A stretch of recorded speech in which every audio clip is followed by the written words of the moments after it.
military.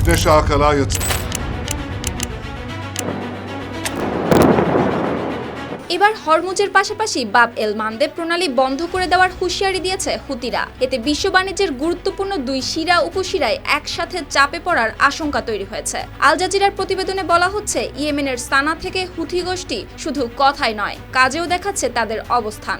দক্ষিণ ইসরায়েলকে লক্ষ্য করে তারা হামলা আরও জোরদার করেছে, আর সেই সঙ্গে বার্তা এখন ছড়িয়ে পড়েছে পুরো অঞ্চলে। হুথি কর্মকর্তারা স্পষ্ট করে জানিয়েছেন, তাদের দাবি পুরো না হওয়া পর্যন্ত চলতে থাকবে এই হামলা।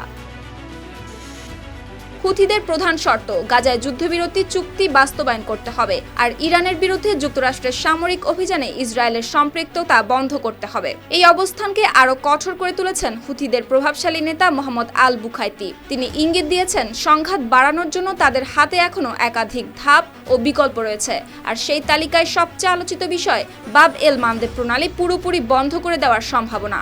আর এই প্রণালী বন্ধ হলে সরাসরি আঘাত আসবে বৈশ্বিক জাহাজ চলাচল ও তেল পরিবহনে।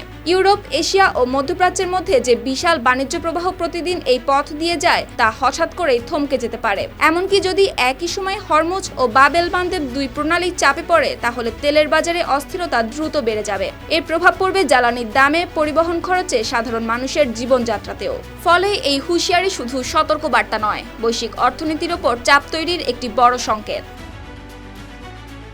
সুপ্তি রায়, RTV।